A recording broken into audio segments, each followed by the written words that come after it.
안녕하십니까. 유튜버 세금 문제 계속 지금 보고 있습니다. 자, 오늘은요, 제가 제일 많은 질문을 받는 게 바로 이겁니다. 자, 유튜브가요, 사업자 등록을 이제 합니다. 세무서에 가가지고 사업자 등록을 신청하려고 하면요, 일반 과세, 간이 과세, 면세, 요 세 가지가 있거든요. 요 세 가지가 있습니다. 그러면은, 야, 이 세 가지 중에서 뭘 선택해서 사업자 등록을 해야 됩니까? 이 세 개 중에서 하나를 선택을 해야 돼요. 나는 요거 같이 하고 싶다. 그게 안 됩니다. 자, 그래서 이런 선택의 문제 한번 보겠습니다. 너무 깊게는 안 들어갈게요.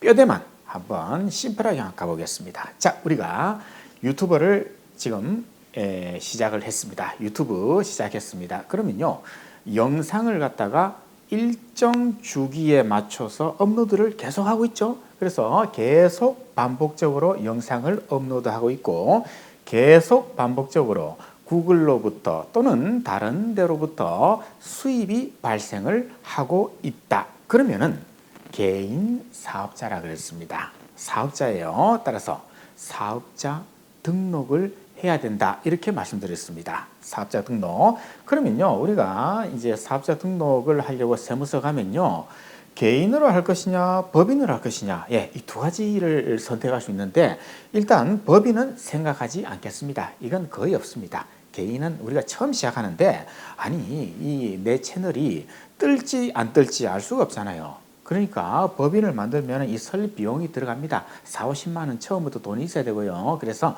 다 개인으로 합니다. 개인으로 사업자 등록을 신청하는데요.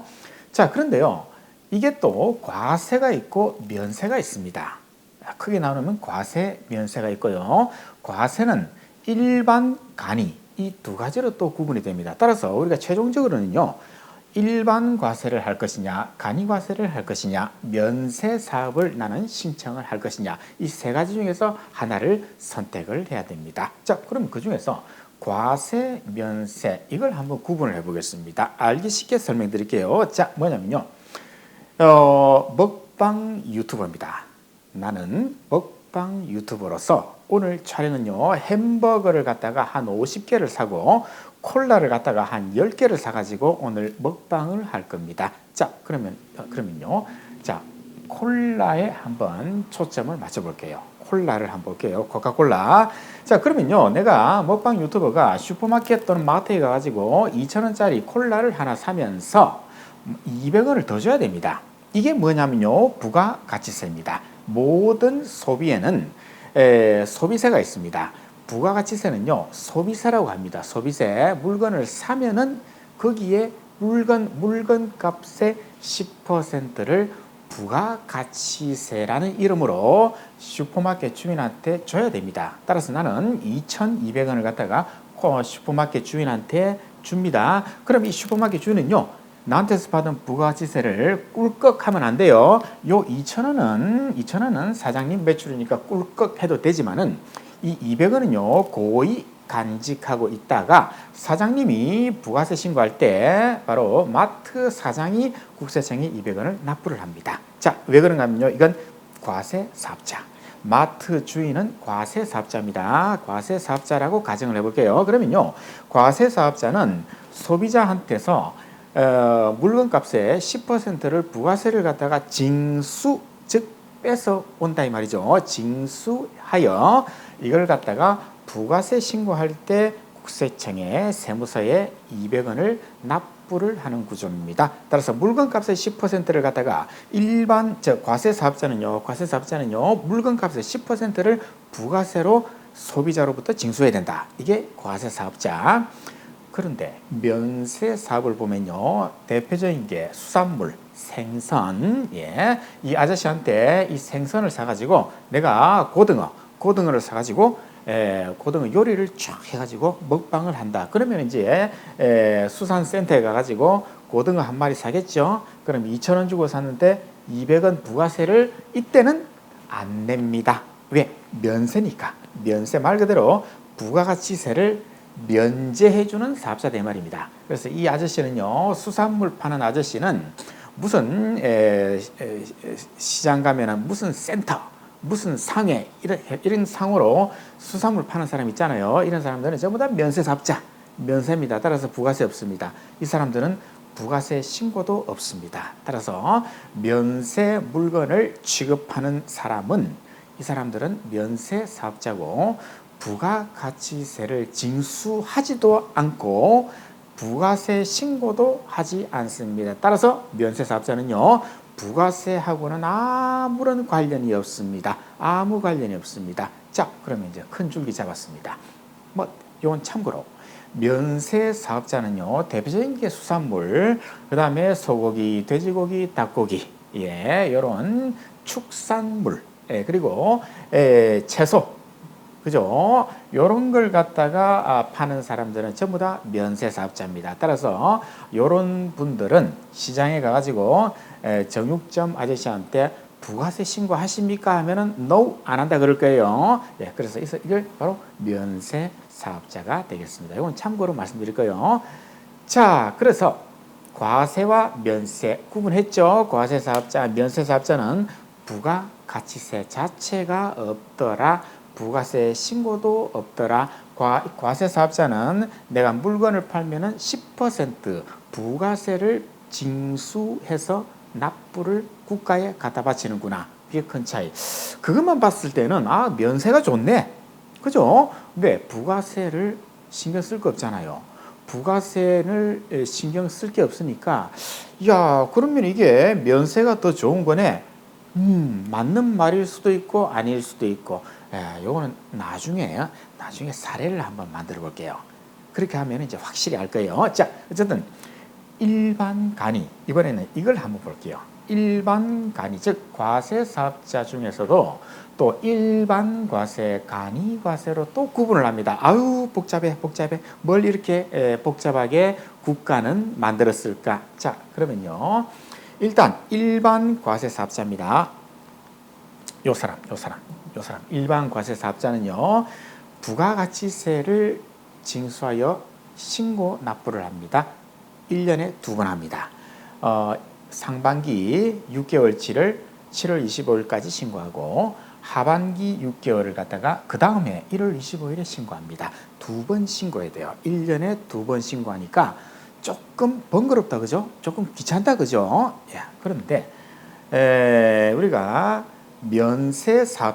면세사업자는 고민할 게 없죠?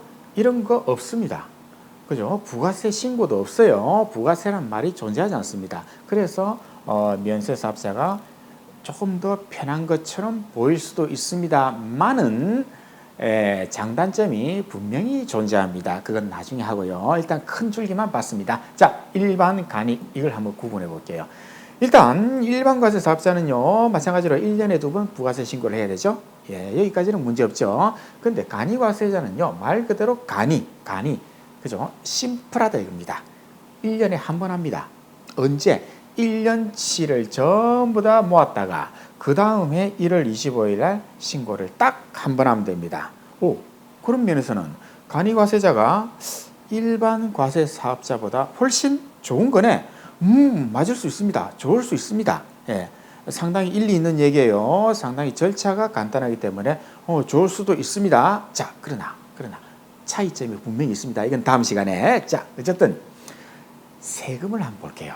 우리가 뭐 일반으로 하든 간이로 하든 아니면 면세로 사업자 등록을 신청을 하든 어쨌든 간에 사업자 등록증을 내가 받는 순간 그때부터는 두 가지 세금이 항상 쫓아옵니다. 나를 항상 괴롭혀요. 소득세, 부가가치세, 이 두 가지 세금을 우리는 반드시 내야 됩니다. 소득세는요. 자, 소득세만 놓고 봤을 때는요, 일반, 간이, 면세 차이 없습니다. 소득세는요, 개인이 1년 동안에 벌어들인 걸 갖다가 전부 다 합쳐가지고 다음 해 5월 달에 종합소득세 신고, 줄여서 종소세 신고를 반드시 해야 됩니다. 사업자 등록이 있는 사람은요. 그런데 일반이든 간이든 면세든 소득세만큼은요 똑같습니다. 똑같아요. 차이가 없습니다. 그럼 문제는 부가가치세입니다. 결국 이 세 개의 차이는 부가가치세에서 차이가 생긴다는 거죠. 부가가치세. 자, 그러면은 부가가치세만 놓고 봤을 때 어느 게 가장 세금이 많이 나올까? 일반과세, 그 다음에 간이과세, 그 다음에 면세. 면세는 뭐 당연히 제로죠. 예, 면세는 부가가치세가 없기 때문에 부가가치세만 놓고 봤을 때는 면세 사업자가 최고로 좋다. 그 다음에 일반이 가장 많이 나오고 간이가 그 다음 나오고 이렇게 가는데, 경우에 따라서는요 일반 과세가 훨씬 더 세금이 적게 나올 수도 있습니다.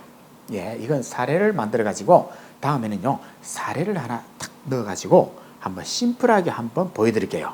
그걸 보면요, 아, 이런 메커니즘이구나 하고 금방 아실 거예요. 어쨌든 일반적으로는 부가가치세는 일반 과세 사업자가 가장 많이 나오는구나. 그 다음에 간이과세자가 두 번째로 나오는구나. 면세 사업자는 아예 부가세가 없구나. 자, 여기까지. 자, 그러면요. 자, 그런데요. 일반 만약 저보고 백이종 세무사 당신이 유튜브를 하면은 무엇으로 신청할 거냐라고 질문을 하신다면요, 저는 그냥 일반 할래요. 간이 면세 안 키웁니다. 자, 어쨌든 자 보세요. 일반 과세 사업자는요, 자 부가세를 10% 부가세를 징수해 가지고 국가에 납부를 하는 거죠. 이게 바로 일반 과세 사업자죠. 자, 그런데요, 부가가치세의 기본 구조를 보면요, 부가가치세는 어떻게 계산하는가 하면요, 자, 심플합니다. 매출에서 매입을 빼면 됩니다. 자, 우리가 사업을 하면요, 매출이 1,000만 원이다. 그리고 내가 예를 들어서 음식점을 한다 그러면은 원재료를 확 사야 될 거 아니에요. 그죠? 고깃값이다 또는 월세, 내가 사무실 월세, 아니 식당 월세 이런 거 다 이게 비용 아닙니까? 매출에서 비용, 즉 매입을 빼면은 부가가치세가 결정이 됩니다. 그런데요, 매출의 10% 이걸 매출세액이라고 부르고요. 이 매출세액은 납부를 해야 되죠. 국가에 갖다 바쳐야 되죠. 매입한 금액의 10%를 매입세액이라고 부릅니다. 아까 콜라 2,000원 주고 샀죠. 그럼 2,000원의 10% 200원이죠. 이게 소위 말하는 비용이라고 생각하시면 돼요. 자, 그래서 매출세액에서 매입세액을 뺍니다. 그러면은 최종 납부할 부가가치세가 결정이 되는데, 자, 그러면은 부가가치세는요, 아까 7월달, 1월달 두 번 내야 되는데, 우리 사장님들이 굉장히 착각을 하시는 게 있어요. 부가가치세를 갖다가 1월 25일 날 한 300만 원 나왔습니다. 그럼 300만 원을 사장님 주머니에 꺼내가지고 생돈을, 내 돈을 갖다가 갖다 바친다. 이렇게 생각하는데 아니잖아요. 최종 소비자가 콜라를 사 먹은 사람한테서 200원을 받아가지고 그걸 금고에다가 넣어놨다가 부가세 신고질이 되면 그걸 끄집어내가지고 납부한다. 이게 원칙이거든요. 그런데 저도 마찬가지입니다. 저도 부가세를 갖다가 몇 천만 원 내지만은 별도로 부가세를 모아두지 않습니다. 네, 제가 이제 우리 사업하시는 분들한테 부가가치세를 한꺼번에 많이 나오면 부담이 되니까 한 달 매출의 한 10% 정도를 따로 모아서 따로 통장에다가 넣어가지고 그걸 신고할 때 출금을 해서 부가세를 내시면은 부담이 좀 줄어들지 않겠습니까? 라고 아주 이상적인 얘기를 합니다. 그러나 실제는 그렇지 않죠? 네. 우리가 아까 콜라값 2,000원 사장님이, 마트 사장님이 다 쓰고 이 부가세 200원도 다 쓰고 없어요. 6개월 동안에 다 쓰고 없습니다. 그래서 부가세 신고할 때 300만 원을 내려고 하니까 그야말로 눈물이 나는 거죠. 이야, 이거 세금 때문에 못 살겠다. 그러나 원칙적으로는 내가 내는 게 아니라 소비자들이 이 부담한 걸 마트 사장님이 대신 내주는 거죠. 그런 또 작용을 합니다. 따라서 부가세를 적게 내려면은, 그렇죠, 요게 크면 될 거 아니에요. 이게 크면 되겠죠. 이게 매출이 줄어들면 될 거 아니에요. 그러나 매출이 줄어든다는 말은 장사가 안 된다는 거 아닙니까? 장사 망했어요. 그죠? 따라서 결국에는 이게 굉장히 커야 되고 이것도 같이 커지면 좋겠죠. 그러면 이제 똔똔하면은 부가세가 줄어들겠죠. 자, 어쨌든 부가세는 매출세액에서 매입세액을 빼면은 부가가치세가 나오고 그걸 납부를 하면 됩니다. 자, 그런데요, 우리가 유튜버의 매출은요, 한 네 가지 정도를 한번 크게 나눠볼게요. 첫 번째가 구글 수입입니다. 자, 우리가 수익 창출 요건, 그렇죠. 구독자 1000명, 그리고 시청 시간 4000시간을 확보하면은 이제 구글로부터 수익 창출, 즉 파트너가 되었다라는 그런 안내문이 날아오죠. 예, 그때부터 광고 수입이 들어오잖아요. 그리고 슈퍼챗 있죠. 내가 생방송을 하면서 우리 구독자들이 막 돈을 쏴주는 거죠. 예, 그 다음에 멤버십 제도 한 달에 뭐 얼마씩 이렇게 돈을 정기적으로 받는 거. 요런 식의 매출은요, 전부 다 구글로 들어가고 구글에서 나한테 달러로 입금해 주죠. 요거는요, 영세율입니다. 영세율은요, 말 그대로 세율이 아까 부가가치세는 10% 아닙니까? 세율이 0%입니다. 그래서 영세율이에요. 따라서 내가 구글로부터 이야, 이런 광고 수입을 한 1억 받았습니다. 1억. 그러나 거기에는 부가가치세가 없어요. 따라서 내가 매출을 올렸으니까 내가 구글로부터 부가세 10% 1000만 원을 징수해 가지고 국가에 갖다 바칠 필요가 없다는 겁니다. 따라서 이건 전적으로 내가 유튜버인 내가 국가에 갖다 바칠 부가세가 하나도 없습니다. 아무리 많은 돈을 내가 구글로 받더라도 부가세는 하나도 없어요. 굉장히 좋은 겁니다. 이건 우리가 부가가치세만 놓고 봤을 때는 아무리 많은 돈을 받아도 내가 내야 될 부가세는 하나도 없다. 왜? 영세율이니까. 그죠? 우리가 유튜브를 하면요, 처음에 요게 발생하죠. 광고 수입 요거요. 요게 발생할 겁니다. 그래서 내가 100달러를 받았다, 200달러 받았다, 전부 다 부가세 아무것도 없어요. 부가세 없습니다. 그 다음에는요, PPL이죠. 삼성전자에서 나한테 이번에 새로 나온 태블릿을 갖다가 내가 전자제품을 갖다가 막 이렇게 설명하는 그런 채널이에요. 그러면은 이것 좀 광고 좀 해달라. 협찬이 들어오죠. 그럼 이걸 갖다가 내가 열심히 홍보를 하는 영상을 찍어서 업로드하고 삼성전자로부터 한 1000만 원을 받았다. 그죠? 그런데 이렇게 내가 매출을 올리면요, 이거는 10% 부가세가 나옵니다. 따라서 이때는 1000만 원에 10%, 100만 원을 갖다가 삼성전자한테서 받아야 됩니다. 그래서 1100만 원을 받아가지고 내가 100만 원을 국가에 납부를 해야 됩니다. 부가세 발생합니다. 그 다음에 인생이란 무엇인가, 우리가 유튜브가 조금 유명해지면요, 다른데 강연을 해달라, 강의를 해달라 이렇게 요청이 들어오잖아요. 그럼 이렇게 해주고 내가 돈을 받으면요, 이것도 사실 사업소득입니다. 10% 부가세가 있는 거예요. 예, 그러나 요거는 조금 논란이 있습니다. 이건 나중에 제가 따로 챕터를 뽑을게요. 예, 요거는 약간 논란이 있기 때문에 어쨌든 요것도 10% 부가세를 내가 받아야 됩니다. 그리고 납부를 해야 되는 거예요. 그 다음에 독자적인 브랜드를 개발하는 경우 있죠. 우리가 메이크업을 전문적으로 하는 채널인데, 이야, 이게 구독자가 한 100만 정도 되다 보니까, 이야, 내가 브랜드를 갖다가 화장품을 내가 개발을 해야겠다. 그래서 내가 만들었습니다. 그래서 이 화장품을 갖다가 우리 구독자들한테 10% 세일하겠습니다 해가지고 팔았습니다. 이건 10% 부가가치세가 나옵니다.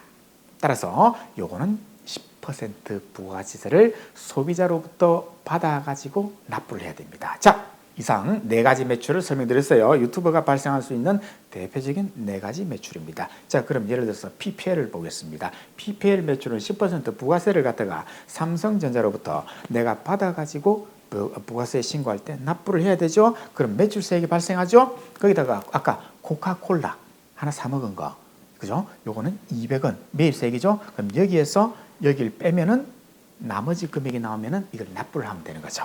그죠? 납부를 하면 됩니다. 이 구조가 기본 구조가 되겠습니다.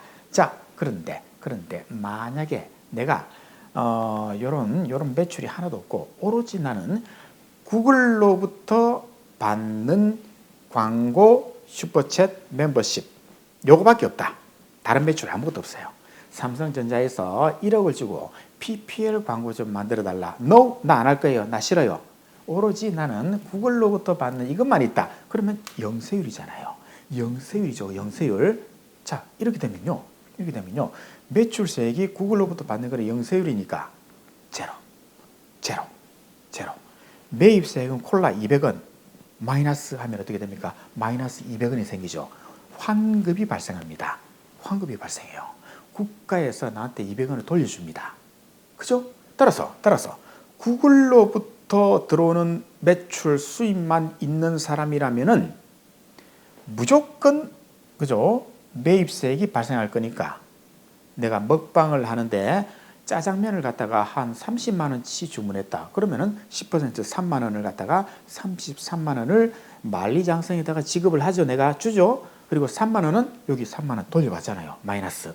그죠?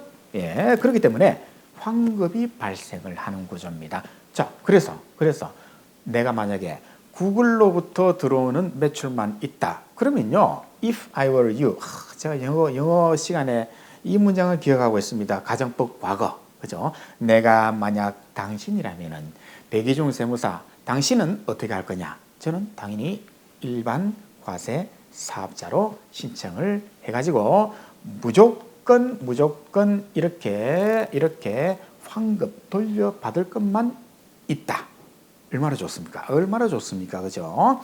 그래서 구글 매출만 있는 사람이라면 당연히 이거는 일반 과세 사업자. 면세 가능하시면 안 돼요. 이걸 아셔야 됩니다. 그죠? 자, 그렇죠? 환급 받아야 되니까. 자, 그런데 이게 그렇게 참 말처럼 단순하면 얼마나 좋겠습니까? 얼마나 좋겠습니까? 많은 분들이 질문을 합니다. 제가 지금부터 유튜브를 하는데 면세를 해야 됩니까? 누구는 또 간이가 좋다던데? 누구는 또 일반으로 하라던데? 이렇게 질문을 하면요. 제가 명확하게 답을 못 드리겠어요. 죄송합니다. 저도 답을 못 드리겠어요. 왜? 케이스 바이 케이스니까. 워낙에 케이스가 다양하기 때문에 확답을 드리기는 어렵습니다. 다만 가이드라인을 제가 알려드릴 수는 있습니다. 아까 나왔죠? 구글 매출만 있는 사람은 무조건 일반 과세 사업자를 해가지고 무조건 환급을 받아라. 무엇을? 부가가치세를. 그죠? 이건 확실하죠. 그러나 우리가 사람 일이라는 게 말이죠. 처음에는 당연히 구글로부터 들어오는 광고 수입밖에 없겠지만은 나중에 또 협찬 이런 게 들어올 거 아닙니까? 그죠? 당연히 들어오겠죠. 내 채널이 성장하면은.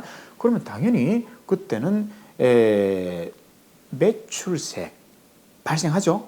그랬을 때 이제 그 밸런스 균형을 찾아야 됩니다.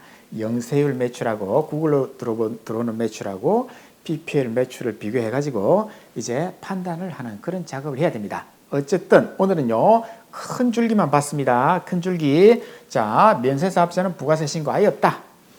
과세사업자는 10%를 갖다가 징수해서 납부한다. 그런데 일반과 간이가 있더라. 일반과 간이의 차이점은 뭡니까? 나중에 설명드릴게요. 나중에 할게요. 지금은 큰 줄기로 봤고 구글에서 들어오는 수입만 있다. 그러면 이걸 하셔야 된다는 거. 일반과세. 이거 하면 안 돼요. 이거 하면 안 돼요. 이것만 하셔야 됩니다. 그러나 사람 일이라는 건 모른다 그랬죠? 언젠가는 PPL 광고가 협찬이 들어오겠죠? 그때는 이것과 이걸 할 걸 이런 또 후회하는 장면도 나올 수가 있습니다. 따라서 제가 가이드라인만 다음 시간에는 한 사례를 만들어 볼게요. 사례를 만들어 가지고 자, 이럴 때는 이게 유리하다, 저게 유리하다 그걸 갖다가 한번 설명을 드릴게요. 어쨌든 오늘은 큰 줄기로 일반, 간이, 면세 세 가지 소득세는 차이 없다. 다만 부가세에서 큰 차이가 있더라. 이것만 오늘은 말씀을 드렸습니다.